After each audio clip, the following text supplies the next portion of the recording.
Hey everybody, welcome to the Namra podcast. I'm here with a great episode for you today. We've got a great guest in the studio, Nicole Kittredge with New American Funding, a great networking buddy and somebody that we've done some work with before. So can't wait to introduce Nicole to our audience and talk a little bit about marketing in the lending industry. Let's get right into it.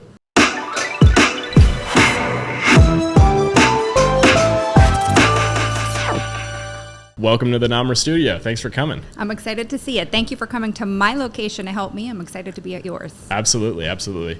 Welcome anytime. Let's tell everybody how we met. I went to visit a B&I group, had to have been 6 or 8 months ago now, like over the winter. And we hit it off right away and connected. And yes, I give you credit for being a hustler. A lot of people come to networking events. They show up once, and that's the only time you see them. You made an effort to reach out to every single person in our group, which I thought was, I liked your hustle.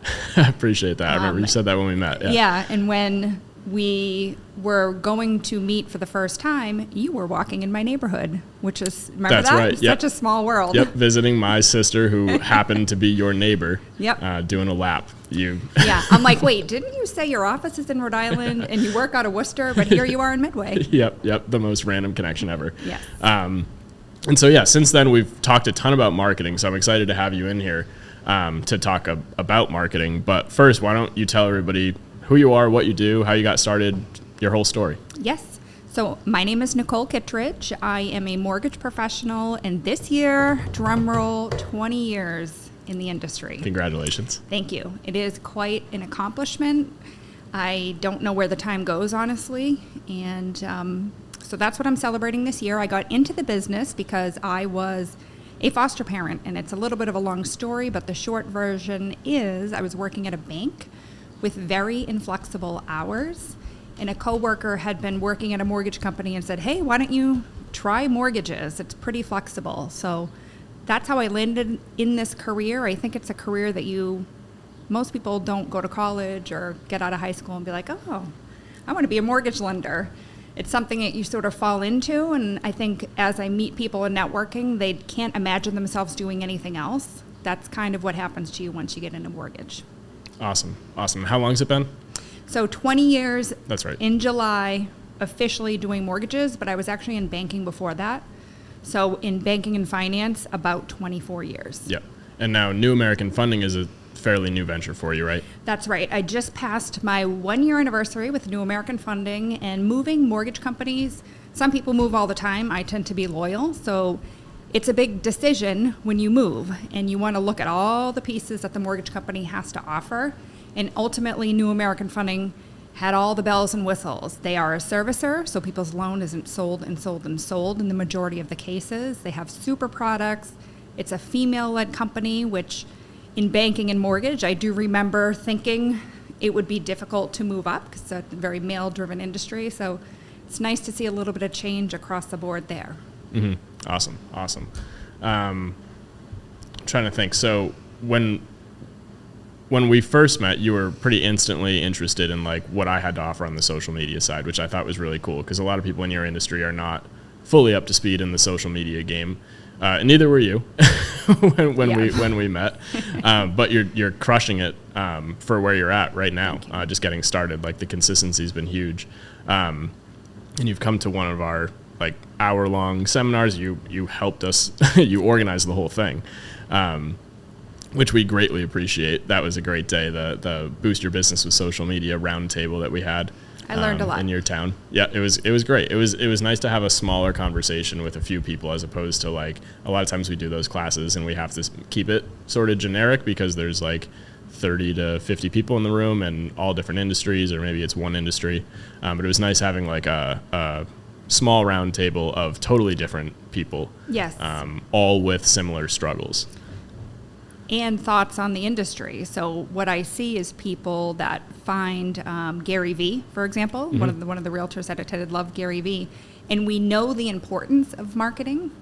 He said he started listening to Gary Vee a decade or so ago, and we showed a video that day of him saying you have to be the social media expert, the mayor of your town. The mayor of your town, right? As a realtor, right? Exactly. But who's doing that? I'm only noticing 1 or 2 at this point 10 years later. So we know the importance of it, but we don't put it into place. So I don't know. I don't know if it was you lighting a fire under my butt to just be like, all right, now's the time. With anything, it's a long game. Mortgage is a long game. When you sign a 30-year note, it feels like it's going to be forever until it's paid off. But there comes a day when it's paid off. And you just got to stick it out. Same thing with marketing. And I needed to hear that message from you is you got to start somewhere. You have to be consistent and it will pay off, whether it's 1 year, 5 years, or 10 years, which is probably more the average success rate is 5 to 10 years. You got to stick it out and play the long game. Yeah, absolutely. And I think that's where we offer a different perspective in like just our messaging, which it's a slow burn for us too, because we are like the marketing company who's not selling like quick results and fast blah blah blah. Like we're really talking about like longevity and working this into your business as a necessary utility within your business for the long haul. And how are we gonna build the logistics to actually manage a proper social media and digital presence? And it's nice that some people are starting to be receptive of that as we speak more and more about going like slow and steady wins the race in marketing. So yeah, well, the people that stand out are the ones that are going full speed ahead, doing videos, being that digital town mayor. And you can, but it's expensive to do like full blast campaigns to like come out of the gate with the highest quality videos and advertise a ton. It'll work, but it costs a lot more than many like small businesses or people just getting started on social media have, because until you get that ball rolling, it's hard to to spend more. And so that's where I think a lot of people get stuck. They end up running on this like marketing treadmill, which I alluded to in that presentation. And so that's where we're, hopefully here to help, is just helping you get from point A to point B, even if point B is like 100 followers, like just, a post a week on Instagram as you get started and get a little more comfortable with the platforms. Yep. Have to start somewhere. Yep. Absolutely. What have you learned what was your biggest takeaway since you've met me? Well, I think I met you at a time in my life where it was a culmination of working with experts in their fields, and one of them was Shawan Davis. I did a brand strategy class of hers, which was great. Shout out Shawan. Yep. And I realized the importance of having a cohesive message. So I think the biggest takeaway is not only just posting, but posting quality in your authentic voice, and thinking about what you're going to say or do before you just post it. So now, am I guilty of just sharing things and adding a little comment? Absolutely. But there's that little, the angel and the devil. You and Shawan and Dustin are the angels on my shoulders reminding me of what I want my social media presence to look like and to stick to the plan. Yep. Yeah, so that's awesome. A good takeaway for sure. That's awesome. You're like one of the like star students, I would say, in terms of people who have like taken a seminar with us or just spent some time with us and picked up on our general vibe of what we recommend and actually implemented it. You like took that, and like the next week you were posting you've been posting every day for like since we met, or since that class, and it's gotten better and better. Has it gotten easier and easier for you to do it? Yes, for sure. And I must say, I took a break during the pandemic. So I think sometimes just taking a break from everything, if you're like getting, the wheels are turning and you feel like you're not going anywhere, maybe just take a break and come back refreshed. So in the pandemic, I kind of logged off everything. I would log back in, not recreate, whatever they do, but I would post once a month and then get back off.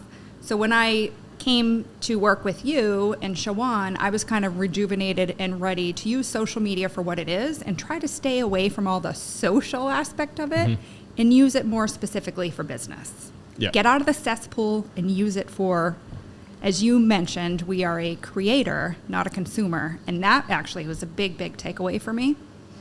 I did not have the apps on my phone before. So, I mean, there's so many takeaways. You're like, Nicole, you have to have the apps. Okay, I got the apps on my phone. I have no notifications on. So that's good for, mental health. If you have all those different social medias dinging, that's not good.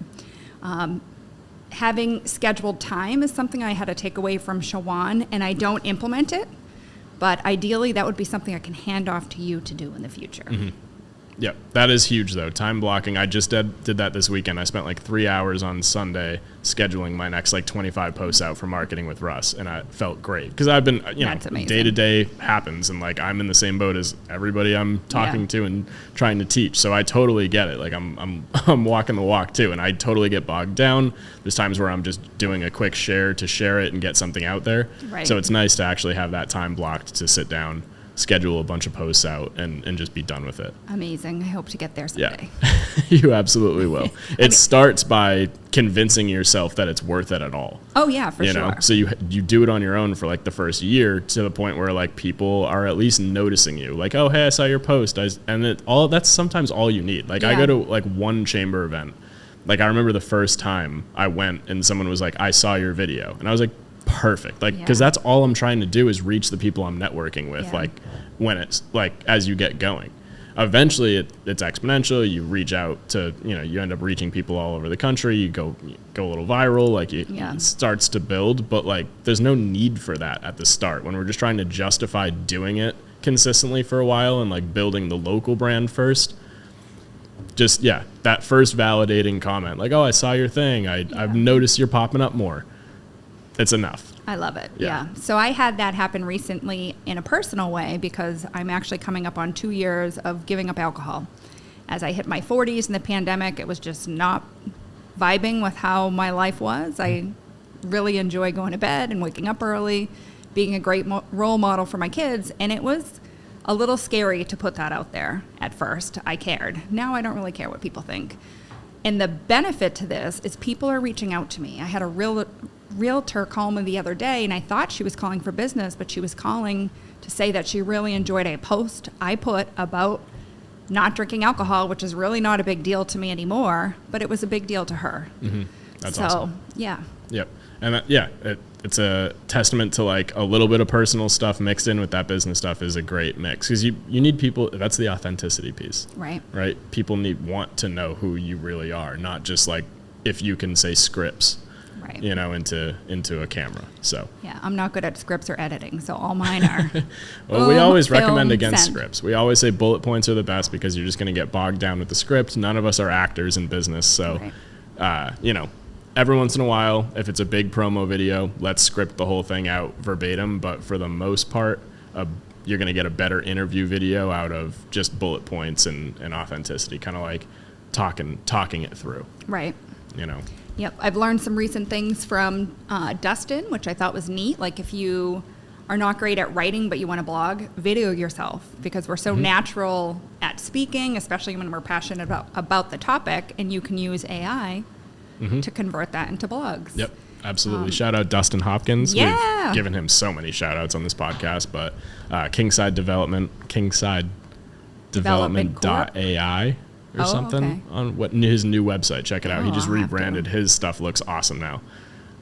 So shout out Dustin. I also heard that you can take AI and utilize it to break up podcasts. And it'll do short clips that help you build your channel, which that's something on my very long to-do list. Yep, absolutely. Ours too. List. Yeah, absolutely. That's going to be huge for us, that technology. Yeah. Yeah. Awesome. Yeah, I mean, you've come a long way already. How was your first shoot with Namra? It was the first time you had ever really sat down in front of cameras, right?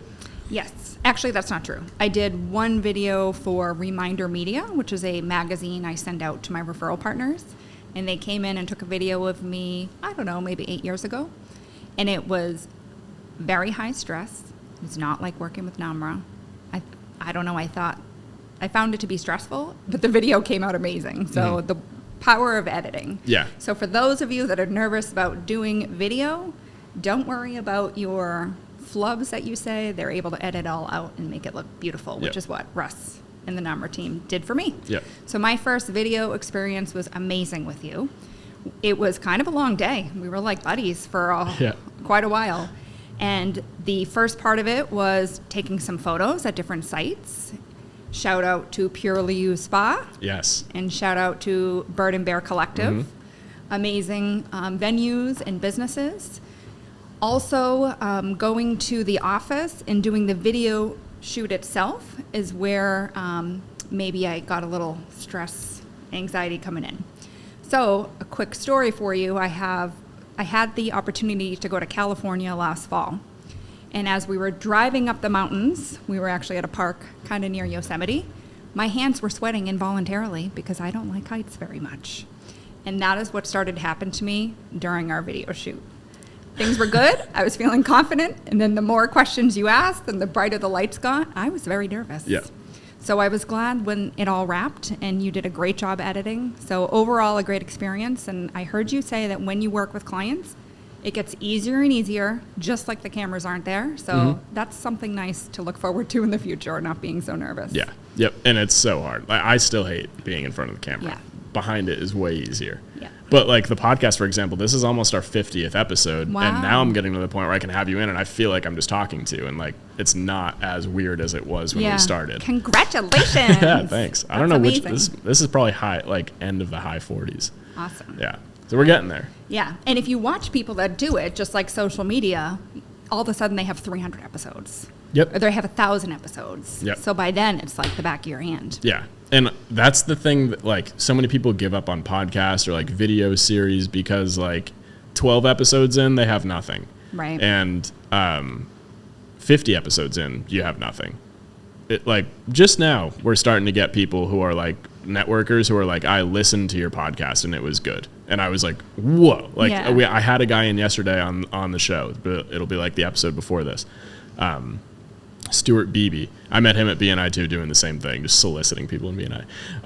It's all right. It's a hustle. I respect it.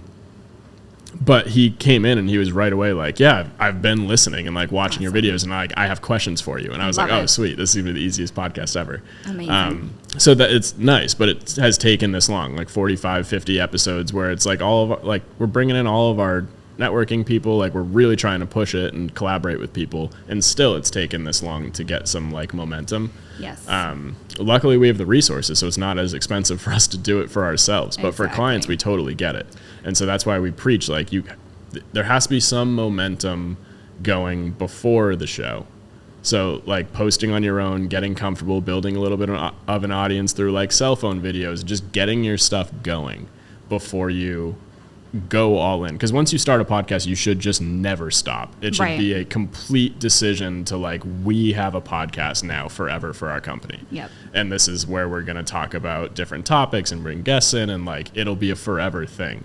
It'll only work if you see it that way. Because otherwise you're just like trying to fine tune the episodes. Like on episode 15, you're like trying to fine tune like, oh, if we do this segment here and that segment there, maybe we'll get it from 50 views to 100 views. And it's like, none of those things are going to make the difference.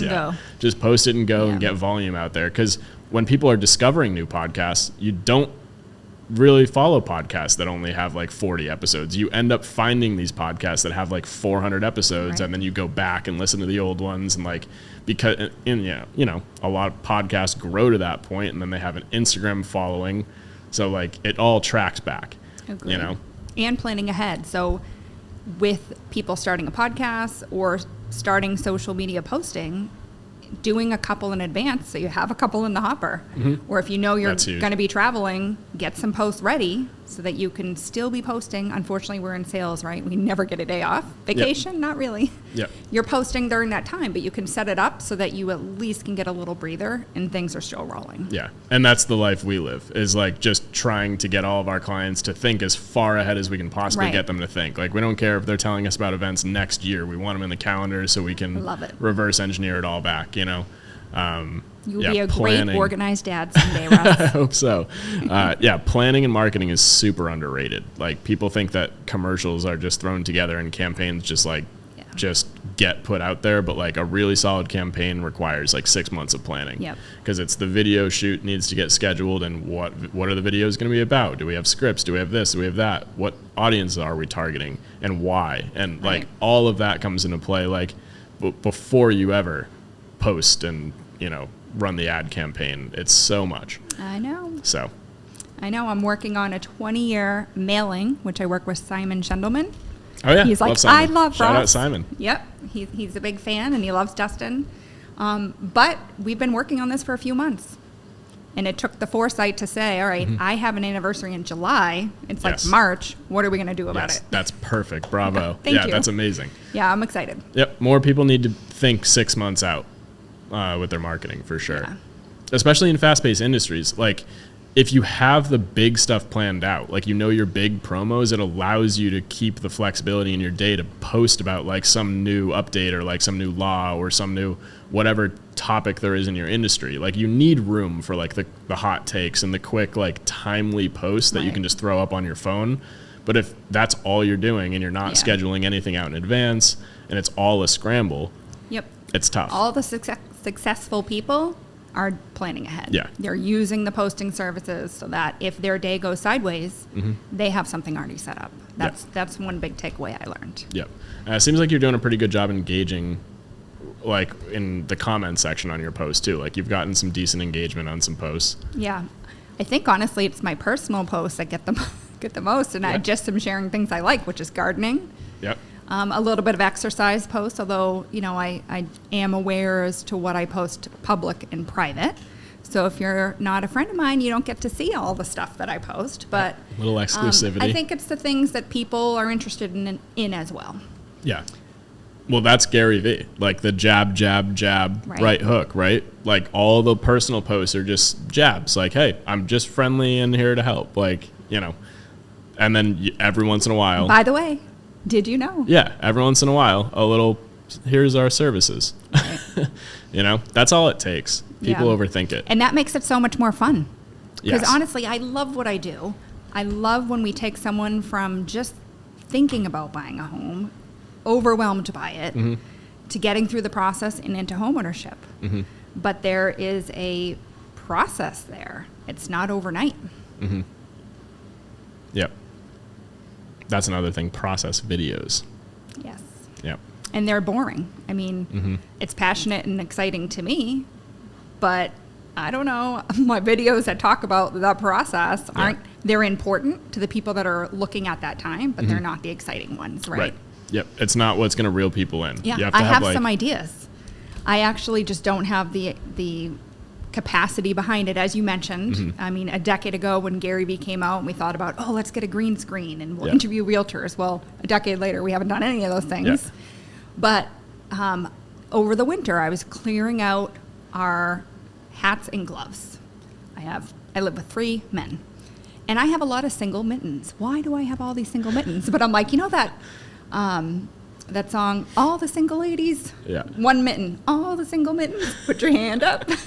I think that's a great idea. It has nothing to do with mortgages. It's just funny. But it will never come to fruition, I don't think. I need to make a checklist of my funny things. Could I make that mortgage? Maybe, I don't know. It probably... I think we could make that happen. You think so? I actually have a lot of funny ideas like that all the time. Those are great. Those are some of the best videos we've made are stupid ideas like that, and we just fully produce them, and it's awesome. I love it. All the time, things like that go through my head, and my husband and I laugh about it. Okay, I should start because at some them down. point, those can be storyboarded and shot. Okay. We'll guide you through that process. It's fun. All you need is the idea. I definitely have the ideas. Yeah, and I have awesome. a lot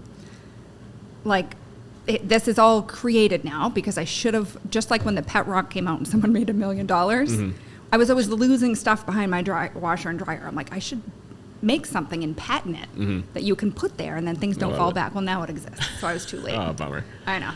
Yeah. So the point there, when you have an idea, get it done. Act. Yeah. Act now. Yeah. Yep. What would you say is the biggest hurdle or obstacle you've faced so far since trying to get consistent on social media, and how can you help other people overcome that? Ooh, great question. Biggest hurdle. I mean, I haven't had a big hurdle. Biggest frustration, maybe. Okay, biggest frustration would be having to learn new technology. I'm going to show my age here because even podcasts, I mean, I watch them here and there. I really like people like Joe Rogan. I love that he reaches the masses because I don't trust the media. I don't want to watch media. I love we can go direct to people. Yeah. But it feels overwhelming to me to edit videos. So thank you for introducing me to CapCut. Absolutely. I didn't realize you can do editing like that on Instagram, and I think YouTube even a little. I'm learning when I upload a short, I can shorten it to 1 minute. Yep. But anything beyond that feels overwhelming, and I would say that's a frustrating point. Is having to learn something new. Again, like I was a millennial without a cell phone growing up. Yeah. So all the technology to me sometimes feels a little torturous. Yeah. Yep. Which is totally fair. And I think a lot of people get caught up in that. It's super relatable. Has it gotten easier to like edit videos, and like, are you faster now than you were 6 months ago? Yeah, for sure. And I now have some videos in the queue where I know where I'm going to be visiting my parents, for example. I'm going to have those ready to post while I'm away. Won't tell anyone when I'm going. Perfect. Or while I'm away, but they will post. Yeah. So I did write that down in the day so I know when to go back and look to find those. I would say that's another pain point, is kind of keeping everything organized. Yep. If I was to make a video and make that video in CapCut now, will it just sit there? Like, I feel like if you don't share it right away, it goes away. So here's enter Google Drive. Okay. So you just finish editing the video, you export it on CapCut, and then that video is saved to your phone, upload it to a folder in the Google Drive so that it's always saved for you to like download those future videos. So since you're saying it, I believe you that it exists. I've only seen upload to, and it gives you like a few options. So I'll try that. Upload it to my phone. Yeah. Or I could like the Google Drive mobile app. I Pull it out. do have a Google phone. Yeah, okay. So you have But it. no, but It's built in. I honestly hate Google, and I use DuckDuckGo. I just won't Okay, get but an the Apple. Google Drive's worth it. Yeah. I'm learning that too. That's something Shawan introduced me to. She's like, I do everything through Google Drive. I was like, oh, God, I have For to learn file something sharing, new. it's phenomenal. It's Yeah. super easy. It's literally just a big folder, and you can create folders within folders within folders. But it doesn't have to be that complicated. Just save like one folder that's just like future videos. Right. In that folder, like make one that says posted. So you just like, after you post it, just drag it into Move the it posted over. folder. Yeah. Earlier you asked for a tip to give other people. That's the tip. When you make your content, do what Russ just said. Fair enough. Google Drive. Yeah. Because then you can actually bank stuff, and you're not relying on just saving it all like on your phone. Exactly. And then it gets lost in your That- camera roll. Yep. And that's when I've heard people say, like, I had a great idea and I put it together and I never posted it. Yep. I think a gentleman that came to our talk said that. Oh, yeah, I'm sure. There's so many great posts that are just in the graveyard of just drafts. So sad. You know? Yeah. All It the is sad. efforts and great marketing ideas. Have you started thinking about running ads yet? No. No, not yet. Nope. Unfortunately, this economy has not been great to the mortgage industry, as many others. So marketing dollars are very, minimal now. That is something I'd consider doing in the future, because it's always exciting when you get a call from someone who says, I found you on Google and I want to work with you. And I don't have a realtor I'm working with, and I'm able to be like, oh my gosh, this is such a great opportunity to help someone, to make a great connection, and eventually do what I do, which is help them get into homeownership with a smooth process and a great team. Yeah. And that literally comes from the intranets.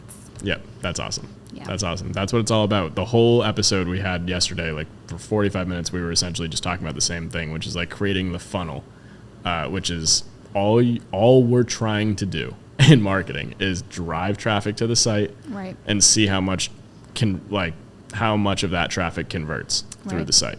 Like, that is the goal. That's the funnel. It's just that there's all these social media platforms that can drive traffic. There's different ads you can run. There's different avenues to get people to the site. But that's really the goal for everyone. Yep. I And remember you saying that simplifying to it me.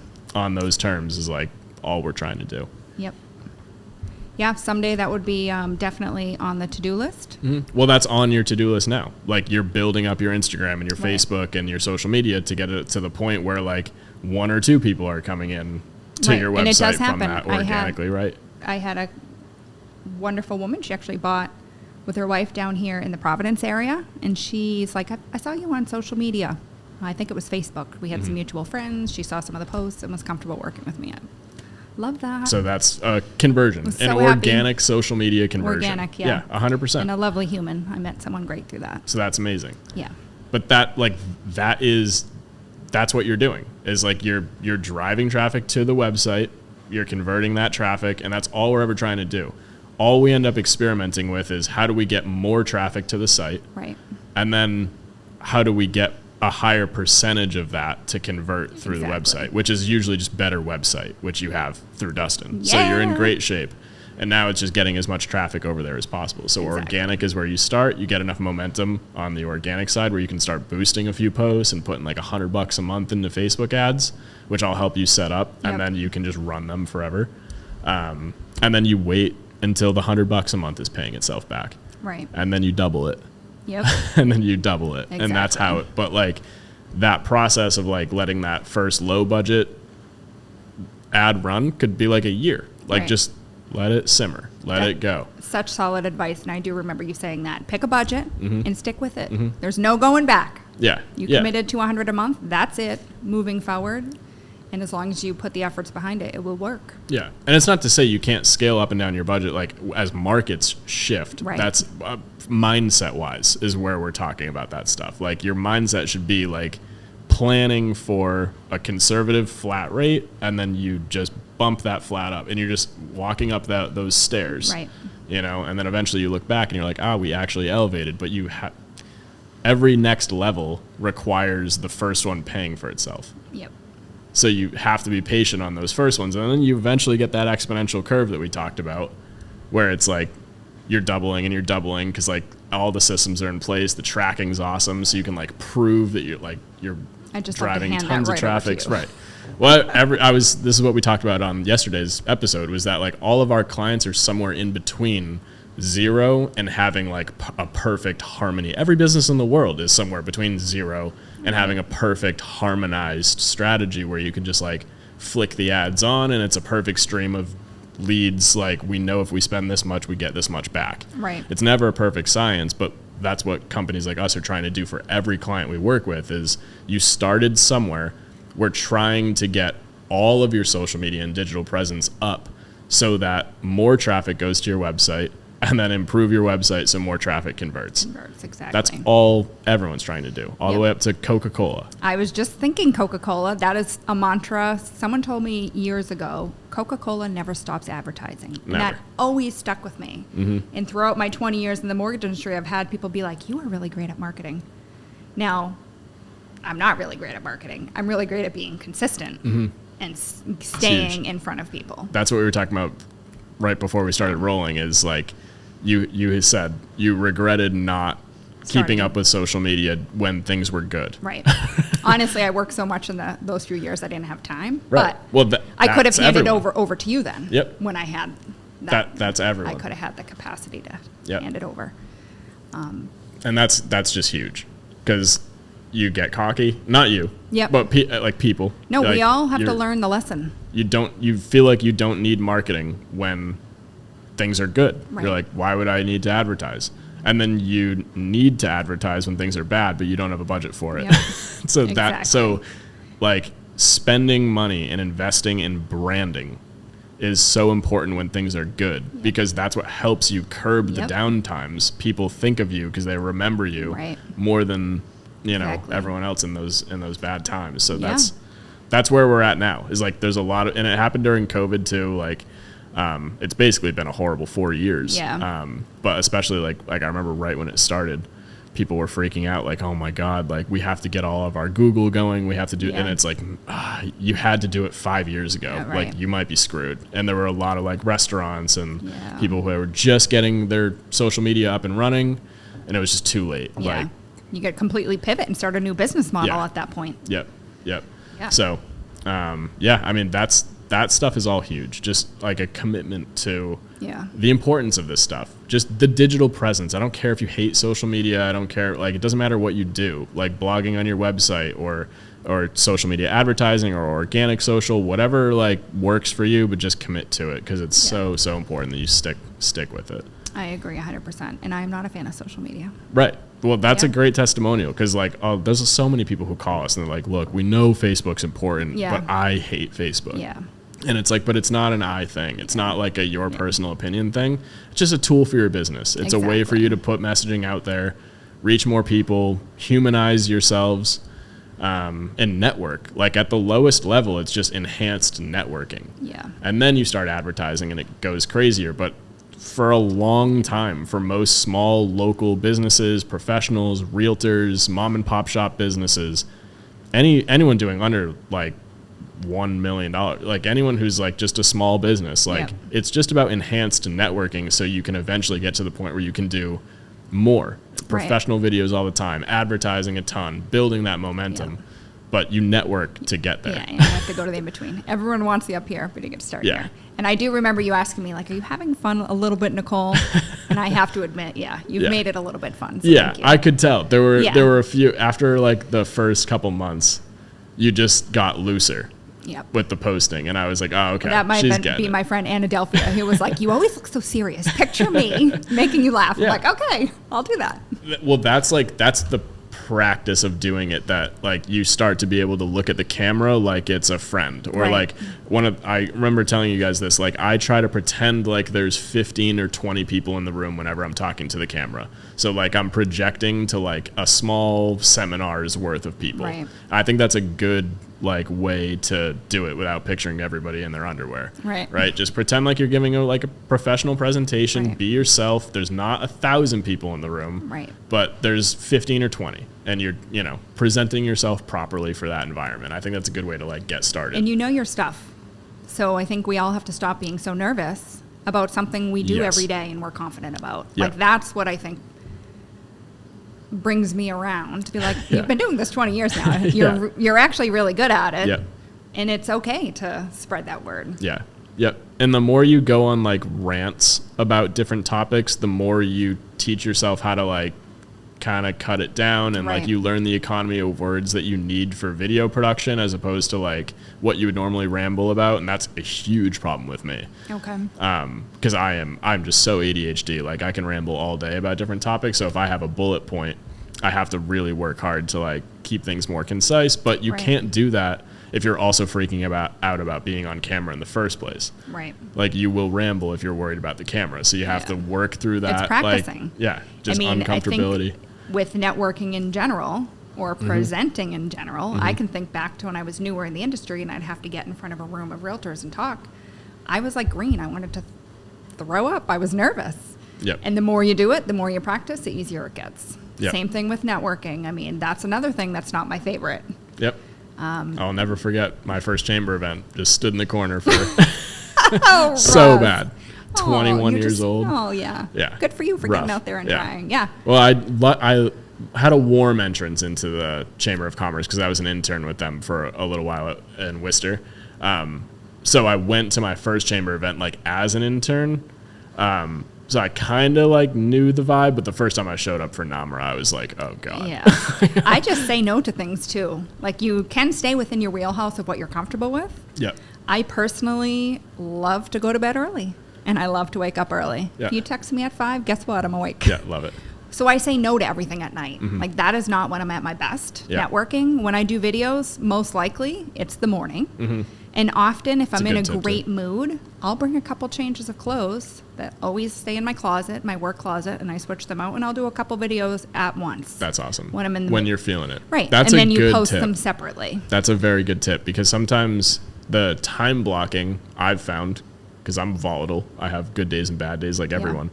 The time blocking can screw you. If it's like a bad day and you just wake up feeling like shit. No. Today's the day for videos. No. Unless you have a crew coming in, don't cancel on us. But exactly. If it's like, you may or may not shoot some topic videos yourself on your phone today, like wait until you're like feeling it. Like you will have an outgoing burst of energy at some point where you're like, all right, now 100%. I'm doing it. And then it comes out so much better when you're just feeling it as opposed to if you like force it. But that's the value of like banking those videos on those days. Shoot like 10 so that you have them. I haven't quite got that stamina. Maybe 3. 3. Whatever. 3 1 whatever minutes. You can do. Whatever. But yeah, very good tips. I think people can learn a lot from your journey. So I recommend you follow Nicole. Great example of somebody getting started and crushing it and like really being consistent, improving on every post. Like you've clearly gotten more comfortable with the platform since day one. Well, yeah, you yelled at me and told me I had to have an IG several times, so I finally got one. Yeah, you were like actually completely anti-Instagram. I think it's been around for like well over a decade too. Like and I'm in way our late world, to the game. Yeah, in our world, that's just a cardinal sin because now that's Meta. Like that's half of the Meta business suite. Facebook. Should we talk and about Instagram. who owned my Meta business suite in why people need Russ. Yeah, that's huge too. I don't even remember who it was. It was my Like an coworker. Who old I coworker. happen to get along with the most everyone I've ever worked with. Yeah. So I was able to Which works gain my out. accounts back from her. Yeah, but oftentimes that's not the case, and it's like an old employee, old disgruntled employee we've had recently, bueno. where it's like you're not ever Yeah. going to get in contact with this person. They hate us, and those aren't good ones. No. Because we just have to kind of like. There's many different options from there, but it's not a fun process. The only thing I have left to do is Google. Yes, Google is. Those buggers. No, Yeah. see, they know I don't use Google for search, so You've they're got not one of the giving worst me cases I've ever seen of just like it won't go through. Yeah. Yeah, it's insane. How do people follow you? At Nicole's Loans, Nicole's _ Yep, loans. Nicole's _ loans on IG. I think Nicole.Kittredge on Facebook. I don't know. If you put in I Nicole think it's Nicole's Loans on Facebook now too. I believe I changed the username for you. Did you? Nice. Thank you. I mean, now I have pretty good SEO thanks to Dustin. Mm-hmm. BNI actually gives you SEO. You're Yep. going to come join our Yep. group. That's one thing too, that if your seat gets taken and business is slow and you go to get in, you're like, oh, I should have signed Yeah. up when Yep. the opportunity Yep. was there. Basically all those resources from Dustin to the social medias to BNI have given me pretty good search engine optimization. So if you Love put it. in Nicole Kittredge, it's not a common name either. So you're able to find me pretty much on all the sites there. Yep, love it. And I'd love a follow, especially on the IG since I'm new to it. Yes, absolutely. Awesome. Well, Nicole, thank you for coming in. You're welcome back anytime. Wishing you all the best for lots of continued success. And I definitely know you're heading in that direction. Thank So, you. I nice appreciate work. it. Likewise. Looking Thank you. forward to staying in touch. Yes. Thanks, guys. Have a good one.